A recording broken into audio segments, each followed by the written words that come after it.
आपको कंडक्शन करा दिया था, इसकी एप्लीकेशन भी आप पढ़ चुके हो। तो आपको कन्वेक्शन का सिर्फ थोड़ा सा बेसिक बताया था कि जो कंडक्शन में जो था क्या था, जो वाइब्रेशंस थे, जो पार्टिकल्स किसी समय में बहुत ज़्यादा पास होते हैं, कोई इंटरमोलिकुलर फोर्स नहीं होती इनके बीच में, तो इनके बीच में इससे हीट एनर्जी का ट्रांसफर कैसे होता है, जो वाइब्रेशन होती है इसके कारण हीट एनर्जी का ट्रांसफर होता है। लेकिन कन्वेक्शन में आपको पता होगा कि जैसे पार्टिकल्स मूव नहीं करते हैं, लेकिन कन्वेक्शन में पार्टिकल्स मूव करते हैं। In case of convection heat transfer takes place by actual movement of molecules from hot regions to cold regions. Molecules का ट्रांसफर होता है, जैसे गर्म, यहाँ पे ये हॉट प्लेस है, मान लीजिए चाय का कप है और ये पानी की ग्लास है। तो देखिए इसमें क्या होगा, कन्वेक्शन में इस यहाँ की जो हॉट मॉलिक्यूल्स हैं ये कोल्डर रीजन में चले जाते हैं, मॉलिक्यूल्स खुद मूव करेंगे हॉट प्लेस से कोल्ड प्लेस तक। तो यही होता है convection, heat transfer in which heat is carried from the hotter part of a substance to its colder part. Hotter part से कोल्डर पार्ट तक actual movement of hot particles in it is called convection. Hot particles का जो movement होता है उसी को convection कहते हैं। देखिए कन्वेक्शन को करने के लिए चाहिए क्या, मॉलिक्यूल चाहिए घूमने के लिए, लेकिन सॉलिड में तो मॉलिक्यूल्स कैसे होते हैं, टाइटली पैक्ड होते हैं, कोई फोर्स नहीं होती है। ये किसमें हो सकता है, ये लिक्विड में ही पॉसिबल हो सकता है, क्योंकि इसके अंदर लिक्विड से मॉलिक्यूल्स कैसे होंगे, थोड़े से दूर होंगे, ज्यादा दूर नहीं लेकिन थोड़े से ही दूर होंगे, तो वो क्या इजीली घूम सकते हैं। तो ये सॉलिड में पॉसिबल नहीं है convection. It take place only in liquid and gases, liquid और गैसेस में ही हो सकता है। तो आपको पता होगा जैसे सॉलिड, लिक्विड और गैसेस के बीच की मेजर डिफरेंस क्या है।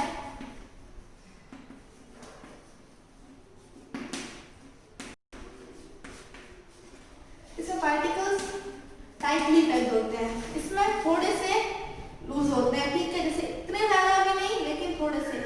और इसमें गैसेस में क्या होते हैं, पार्टिकल्स बहुत ज्यादा दूर दूर होते हैं। अब इसके यूजेस कहाँ का आते हैं, जैसे आपके घरों में वेंटिलेटर्स लगाए हुए होते हैं, वो इसीलिए होते हैं क्योंकि जैसे जो एयर आप ले रहे हो वो कैसी होती है, गर्म होती है और लाइटर होती है। तो जो गर्म एयर लाइट होती है ऊपर जाके वेंटिलेटर्स में चली जाती है, इससे क्या होगा, जो एयर का जो प्रेशर है उसमें कमी आएगी। तो thus more fresh air enters the room through the doors and doors. तो वेंटिलेटर से तो क्या होगा, जो गर्म एयर होगी, लाइट होगी, वो बाहर चली जाएगी और उसमें से फ्रेश एयर आएगी रूम में आपके। सेकेंड है smoke and gases became hot rise and escape to chimneys in. तो आप जैसे किचन में अपन चिमनी लगाते हैं या फिर जो इंडस्ट्रीज होती है उसमें चिमनीज लगाई हुई होती है, स्मोक और गैसेस, जिससे क्या है वो जो धुआं है बाहर निकल सके, इसीलिए चिमनी लगाई जाती है। इंडस्ट्रीज में भी लगाई जाती है और कुछ एक लोग घरों में भी आपने देखी होगी। Third, heaters and blowers heat the room bye setting up convection currents. जैसे सर्दियों में अपन हीटर यूज करते हैं तो ये भी क्या है, कन्वेक्शन करंट ही है। Fourth, firemen usually crawl while entering the building where fire has broken out the hot air and smoke rises upwards। देखिए जब कभी भी आग लग जाती है, जो आग बुझाने वाले होते हैं वो हमेशा नीचे रेंग के जाते हैं, क्योंकि आग की लपटें क्या है ऊपर उठती है, इसलिए क्या है वो हमेशा क्रॉलिंग करके जाते हैं। इसका last point, in coastal areas sea breeze और लैंड ब्रिज अपन देखेंगे। कोस्टल एरियाज में क्या होता है, जो ब्रिज होती है मतलब जो हवा बहती है वो सी से लैंड तक जाती है। दिन के टाइम क्या होता है, कोस्टल एरियाज में जो ब्रिज होती है सी से लैंड तक जाएगी, उसे सी ब्रिज कहा जाता है। जैसे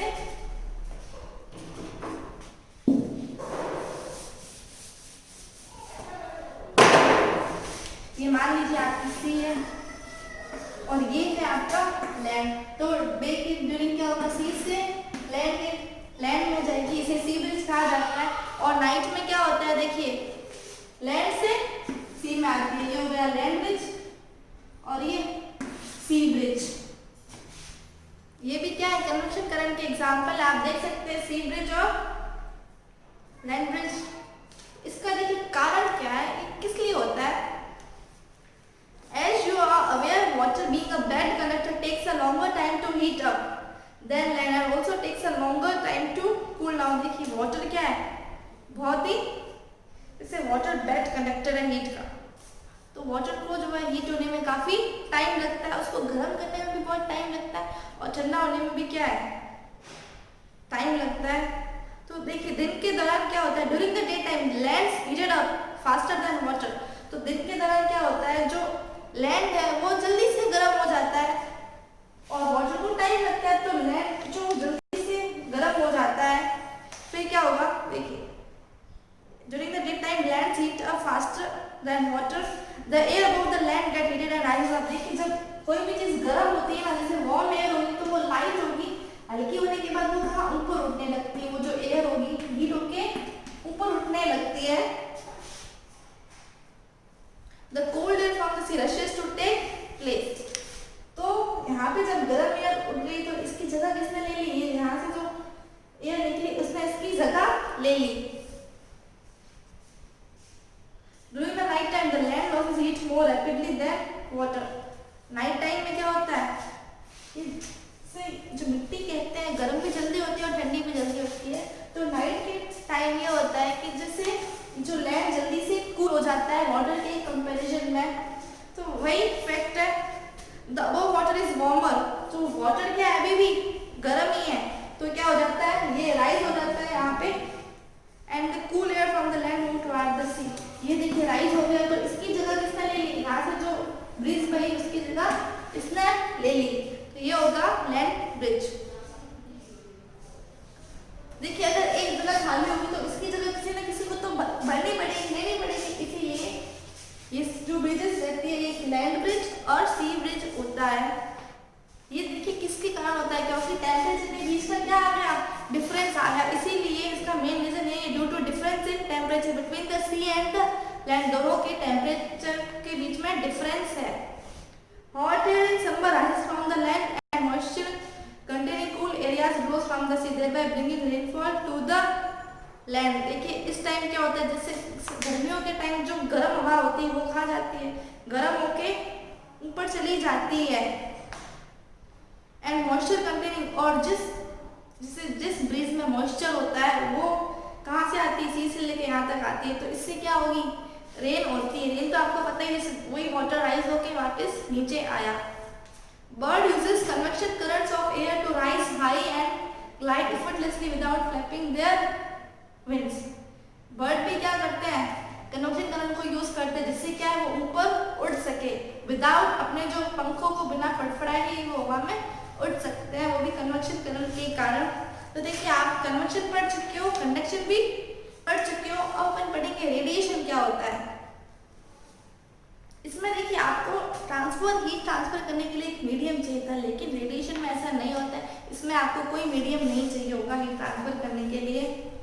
for heat to flow by conduction और convection, matter must be present to carry the heat। When we stand in sunshine we feel warm, heat from the sun has reached us, heat is transferred to another person। जैसे आप जब धूप में बाहर खड़े हो जाते हैं तो आप क्या देखोगे, जो सन की रेज आ रही है वो डायरेक्ट आप तक पहुंच रही है और आपको क्या हो जाएगा, आप काफी वार्म महसूस करोगे।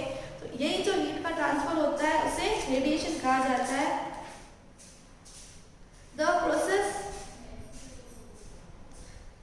The process through which heat energy is transferred from a hot body to a cold body without needing any medium, कोई मीडियम नहीं चाहिए इसको, to travel and without being observed by space between the hot and cold bodies is called thermal radiation और radiation।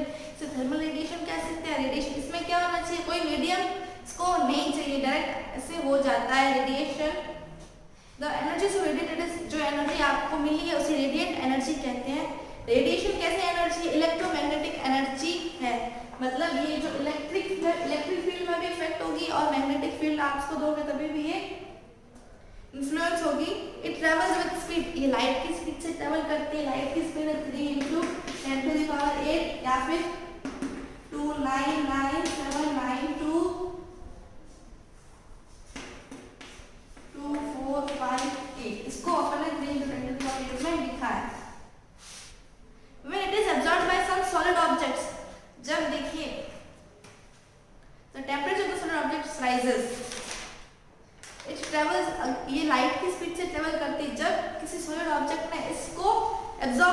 लगाओ इस energy को, तो क्या हो जाएगा, उस जिस ऑब्जेक्ट ने इसको एब्जॉर्ब किया उसका भी टेम्परेचर कैसा हो जाएगा, चेंज हो जाएगा।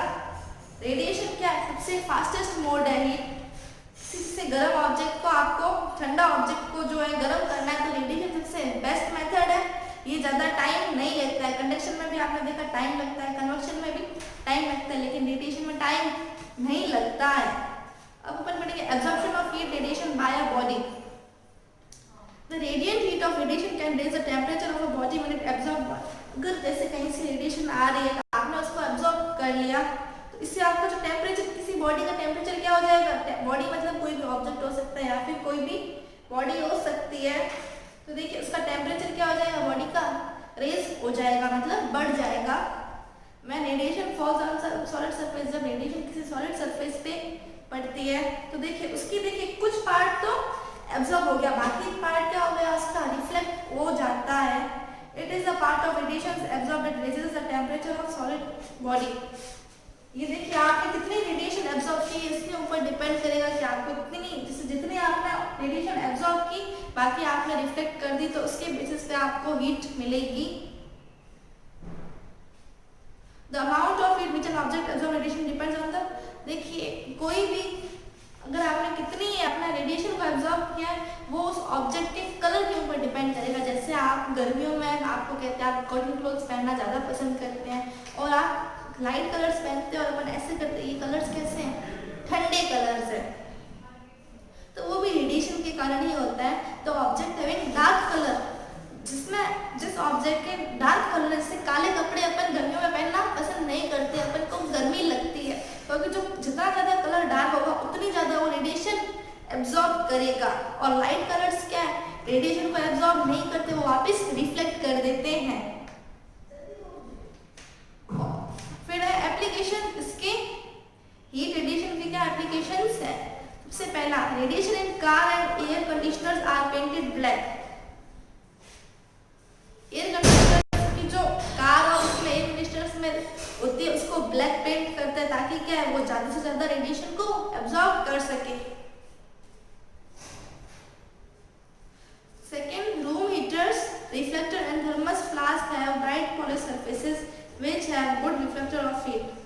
तो जैसे आपके कुछ थर्मस वगैरह होते हैं फ्लास्क, इसमें कैसे होते हैं, लाइट कलर होते हैं, ताकि जो ये हीट को क्या कर सके, रिफ्लेक्ट करते हैं, रिफ्लेक्ट कर सके, इससे क्या वो काफ़ी कम ही हीट ये एब्जॉर्ब करे और बाकी ये हीट रिफ्लेक्ट कर दे।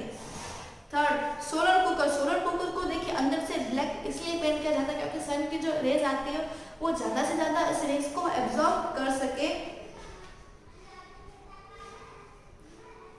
फोर्थ है लाइट कलर्ड बिल्डिंग। जैसे अपन अपने घरों में भी पेंट कैसे कराते हैं, बिल्कुल लाइट कलर कराते हैं। क्या आपने कभी देखा है जैसे कोई ब्लैक पेंट कराता है, वो अपन ऐसा नहीं कराते, अपन जितना हो सके उतना लाइट कलर ही पेंट कराते हैं, क्योंकि लाइट कलर क्या है, गुड रिफ्लेक्टर होता है हीट का, वो एब्जॉर्ब नहीं करते हीट को। Fifth, coffee, tea coffee stay hot longer in shining hot pot than black and white. Tea coffee देखिए, कॉफी टी ये क्या करती है, ज्यादा टाइम तक जो है पड़ी रहती है शाइनिंग पॉट में, उसकी कंपैरिजन में ब्लैक एंड व्हाइट की कंपैरिजन में शाइनिंग पॉट में ज़्यादा देर तक पड़ी रहती है गर्म। सिक्स्थ है dark coloured clothes are warmer in summer. जो डार्क कलर क्लोथ होते हैं ना, उससे आपको देखिए गर्मियों में गर्मी मिलेगी। Various light colour clothes are, और जो अगर आप लाइट कलर के क्लोथ पहनोगे तो वो आपको ठंडक महसूस होंगे। फिर पेज नंबर 32 में ये टेबल बनाई हुई है, इन तीनों के बीच का डिफरेंस है क्या है ये आपको अच्छे से याद करना है। तो आज अपन इतना ही पढ़ेंगे।